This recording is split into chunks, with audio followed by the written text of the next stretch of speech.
Assalamualaikum warahmatullahi wabarakatuh. Anak-anakku yang pintar, berani dan baik hati. Sebelum mulai kegiatan, alangkah baiknya mari kita doa bersama. Berdoa mulai.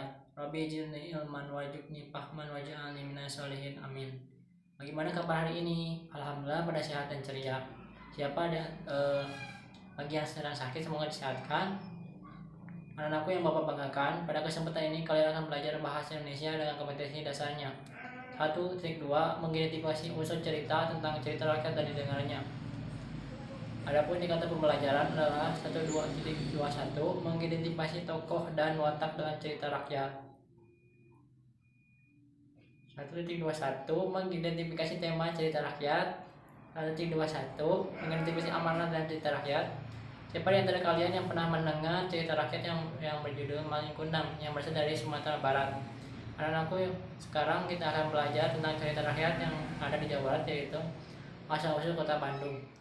Mengidentifikasi unsur cerita rakyat. Cerita rakyat adalah suatu cerita yang berkembang di masyarakat dan diwariskan secara turun-temurun melalui lisan. Cerita rakyat juga merupakan cerita yang dikaitkan dengan keadaan atau bukti-bukti peninggalan. Beberapa contoh cerita rakyat yang berkembang di Indonesia adalah Malin Kundang, Asal Mula Danau Toba, Anda Ade Lumut, Bawang Merah Bawang Putih, Wayang Beber, dan Asal-usul Kota Bandung. Tokoh dan penokohan atau watak. Tokoh adalah pelaku yang dalam cerita. Setiap tokoh memiliki watak atau karakter. Watak penokohan adalah sifat yang dimiliki oleh tokoh dalam suatu cerita.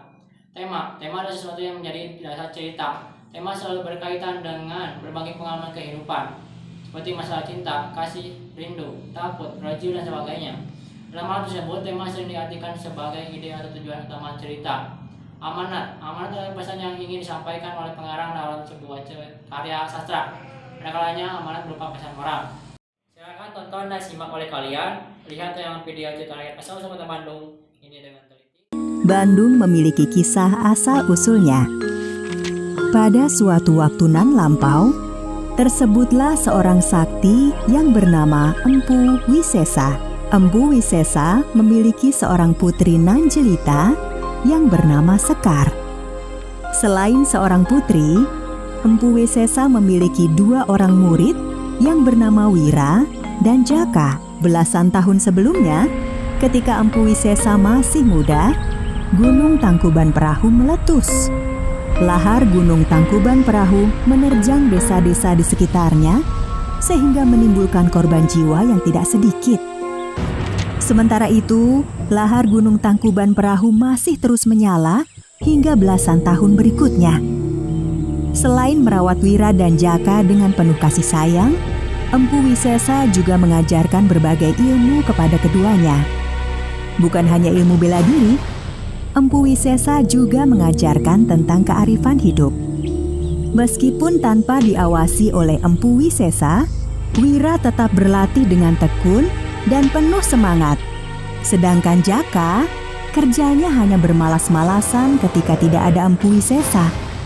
Suatu hari, Jaka menemui Empu Wisesa. Jaka, apakah ada yang penting sehingga kau meminta berbicara empat mata denganku? Benar, Empu. Ananda ingin menyampaikan sesuatu yang penting. Dan apakah yang penting itu? Ananda ingin melamar Adinda Sekar. Semoga Empu tidak keberatan dengan permintaan Ananda ini. Baiklah. Kamu dan Sekar sudah sama-sama dewasa. Sudah saatnya menikah. Empu Wisesa pun kemudian menyampaikan lamaran Jaka kepada Sekar. Tapi ayah, aku hanya mau menikah dengan Wira. Tapi Sekar, ayah sudah menyetujui lamaran Jaka. Itu kan masalah ayah. Kenapa tidak bertanya kepadaku terlebih dahulu? Mendengar jawaban putrinya, Empu Wisesa pun pergi keluar rumah, berjalan-jalan sambil memikirkan jalan keluar. Hingga Empu Wisesa melihat dari kejauhan lahar Gunung Tangkuban Perahu yang masih menyala. Lahar itu ternyata masih memberikan ancaman bagi daerah di sekitarnya. Lahar Gunung Tangkuban Perahu yang menyala-nyala itu sepertinya memberikan jalan keluar bagi Empu Wisesa. Esok harinya, Empu Wisesa memanggil Wira dan Jaka. Nah, Wira dan Jaka, aku akan menyampaikan sesuatu dan kalian jangan membantahnya. Lihatlah lahar Gunung Tangkuban Perahu itu. Siapa yang mampu memadamkan lahar itu, maka akan kunikahkan dengan Sekar. Syarat yang tidak masuk akal. Mana mungkin lahar ini bisa dipadamkan? Lahar ini api yang menyala-nyala. Api bisa dipadamkan dengan air. Wira kemudian mencari sumber air dalam jumlah besar. Hingga akhirnya dia melihat sungai Citarum. Sedangkan lahar Tangkuban Perahu berada di sebuah cekungan yang agak rendah. Dengan ilmu yang diperoleh dari Empu Wisesa, Wira meruntuhkan bukit di dekat sungai Citarum. Reruntuhan bukit itu membendung aliran sungai Citarum. Air yang meluap itu kemudian mengalir ke lahar panas yang menyala-nyala. Air sungai Citarum pun segera meluap dan masuk ke cekungan tempat lahar Gunung Tangkuban Perahu. Cekungan lahar panas yang menyala-nyala tersebut kini berubah menjadi danau yang sangat luas. Danau itu kemudian disebut dengan nama Danau Bendung. Setelah kalian menonton cerita rakyat asal-usul Kota Bandung, silakan siapa di antara kalian yang bisa menjawab pertanyaan Bapak. 1. Siapa saja tokoh yang ada dalam cerita rakyat asal-usul Kota Bandung? 2. Apa tema dalam cerita rakyat asal-usul Kota Bandung? 3. Amanat apa yang akan disampaikan pengarang dalam cerita rakyat asal-usul Kota Bandung ini?